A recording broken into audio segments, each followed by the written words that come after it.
atau disebut juga perang Ahzab. Ketika dalam proses menggali parit, sahabat bersama dengan Rasulullah, mereka menggali parit yang sangat panjang, besar. Jangan dibayangkan paritnya kayak parit-parit samping sekolah itu yang kalian bisa ngambil ikan-ikanan gitu, bukan. Parit Pekan Senen itu masih belum ada papanya. Jadi parit itu dia sepanjang 8 km. Jadi setelah Umi cari tahu di Google Maps, 8 km itu kira-kira dari sini sampai ke stasiun kereta api. Dan 6 hari mereka mengerjakannya sebanyak 1.000 orang. Ya. Dan itu dalamnya 3 meter. 3 meter itu kira-kira setinggi apa ya? Nggak nyampe seng lah, sampai atas itu ya. Dan lebarnya 5 meter. Kira-kira selebar dari sini ke sekelas ini, dari kelas ini ke sana. Strategi mereka menghadapi kafir Quraisy yang mau datang menyerang mereka. Iya, jadi kalau nanti musuh datang, mereka nggak bisa masuk ke dalam kota Madinah dan mereka dihadang oleh parit yang besar, gitu loh. Tapi kita nggak membahas tentang perangnya ya. Kita mau bahas tentang mukjizat yang diberikan Allah kepada Nabi Muhammad SAW ketika di penggalian parit ini. Nah, ketika mereka menggali parit, itu mereka dalam keadaan kelaparan, nggak makan berhari-hari. Tapi mereka harus tetap menggali parit. Nggak ada tuh ceritanya, lapar kali lah, nggak usah lah menggali parit ini lagi ya, berhentilah kita, nggak ada. Jadi Rasulullah dan para sahabat itu tetap menggali parit. Tetapi datanglah 2 orang ke hadapan Rasulullah, 2 orang laki-laki dalam keadaan lemes. Jadi 3 hari nggak makan. Datang mereka ke Rasulullah. Apa katanya? Ya Rasulullah, kami udah lapar kali. Tengok nih, di perut kami ada 2 batu. Jadi 2 batu diikatkan di perutnya supaya apa? Menahan lapar. Jadi kalau perut ditekankan, itu kan lambungnya itu tertekan, jadi rasa lapar itu berkurang gitu loh. Rasulullah diem aja. Dia cuma menunjukkan, tengok nih di perutku. Dibuka juga perutnya sama Rasulullah. Jadi mereka nih saling menunjukkan perut. Ternyata di perut Rasulullah ada 3 batu. Artinya apa? Iya, Rasulullah juga lapar loh. Kalau tadi yang 2 sahabat itu kan di perutnya ada 2 batu kan. Tapi Rasulullah ada 3 batu lagi. Berarti Rasulullah lebih lapar dari mereka. Tapi Rasulullah nggak mengeluh. Rasulullah tetap bersemangat menggali parit. Jadi terdiamlah para sahabat ini. Rupanya Rasulullah juga lapar ya. Apa? Truk-truk. Zaman dulu nggak ada truk. Iya, nggak apa-apa.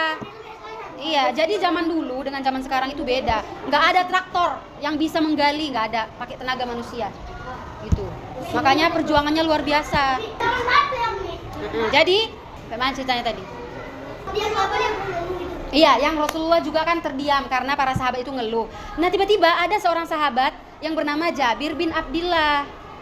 Beliau merasa kasihan nengok Rasulullah ada 3 batu di perutnya. Ya Allah, Rasulullah juga lapar. Karena para sahabat ini kan sangat sayang kepada Rasulullah. Mereka tuh langsung merasa iba, walaupun mereka juga lapar pada saat itu. Dia bilang gini, ya Rasulullah, saya izin ya mau ke rumah menemui istri saya. Rasulullah langsung mengizinkan, nggak pakai nanya, ngapain kamu pulang, kan lagi gali parit, nggak gitu. Diizinkan aja ya, tapi cepat kembali ya, katanya. Ya, Jabir berlari ke rumahnya menemui istrinya. Assalamualaikum. Waalaikumsalam. Ada apa kamu kembali? Wah istriku, aku melihat Rasulullah sangat kelaparan, aku kasihan. Di perutnya udah ada 3 batu diikatnya. Ada nggak makanan di rumah kita yang bisa dikasih, katanya. Nggak ada lah, nggak ada apa-apa di rumah. Tapi ada itu kambingmu yang kecil, anak kambingmu yang kecil. Kalau kamu mau, sembelihlah. Nanti ku masakkan gandum, ada 2 sak gandum di situ, bisa dimasak. Oh ya bolehlah, katanya. Sembelihlah kambing itu. Gandum itu makanan pokok yang bisa diolah menjadi roti. Dan jadi di zaman Rasulullah itu mereka makannya roti, bukan nasi kayak kita ya. Jadi setujulah istrinya. Oh iya, nanti ku masak, kita kari ya. Tahu kari kan, kari kambing lah gitu.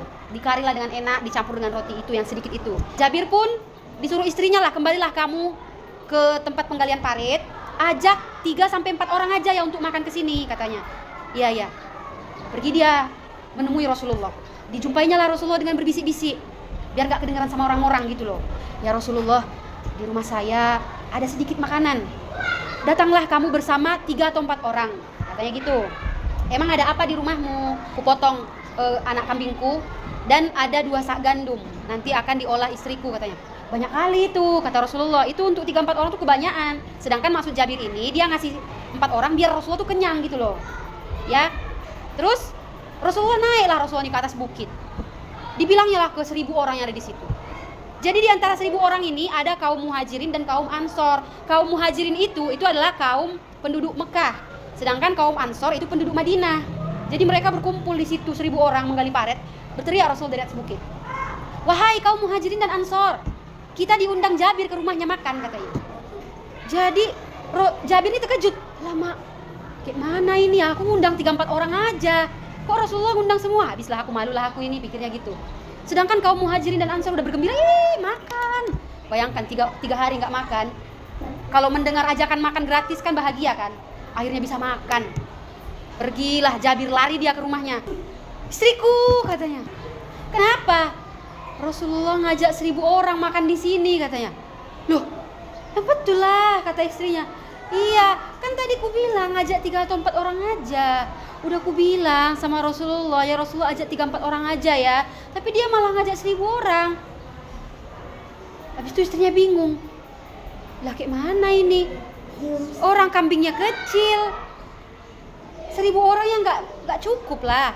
Istrinya nanya, tadi Rasulullah bilang apa?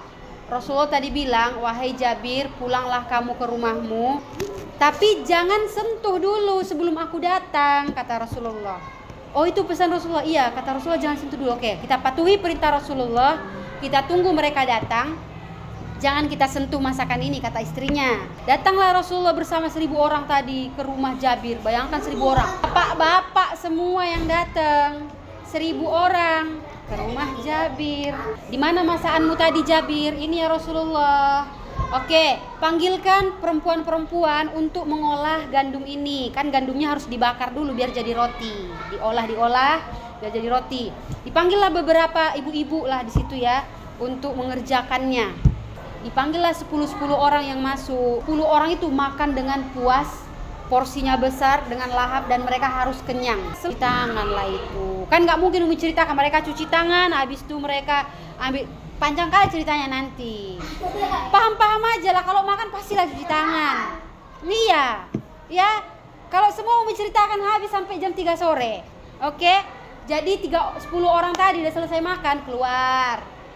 Pas masuk lagi 10 orang, tahu? Yang harusnya tadi muat untuk 4 orang, cukup untuk 4 orang, nggak berkurang sama sekali loh. Itulah mukjizat yang diterima oleh Rasulullah. Makanannya itu pas diambil utuh lagi. Pas diambil utuh lagi. Rotinya juga pas dikopek rotinya utuh lagi gitu loh. Terbayang nggak? Misalnya rotinya utuh gini. Roti begini kan bulat. Dikoyakkan rotinya utuh. Dikoyak lagi utuh lagi gitu loh. Iya, kayak tumbuh lagi dia. Karinya juga begitu. Karinya udah disendokin, utuh lagi dia. Makanya bisa muat lagi, bisa cukup untuk berapa orang? 1000 orang. Jadi setelah makan semuanya orang-orang ini sambil tercengang-cengang, bisa begitu ya, pikirnya, utuh lagi, tapi mereka tetap makan saking udah laparnya, nggak terpikir lagi ke situ, pokoknya makan nyam, kenyang. Nah setelah kenyang pergilah mereka lagi bekerja dan masih sisa kan itu kan, kata Rasulullah, ini masih ada sisa, ini Jabir, karinya sama rotinya, panggil penduduk Madinah yang lain, kan yang kerja kan cuma bapak-bapak, yang mama-mama kan di rumah kan, dipanggil mereka untuk makan. Jadi seluruh penduduk Madinah juga kebagian. Iya, semua kebagian. Sekampung. Dan keluarga Jabir beserta anak-anaknya juga kebagian. Nah, itulah mukjizat yang diterima oleh Rasulullah. Yang kalian tahu mukjizat Rasulullah itu apa aja?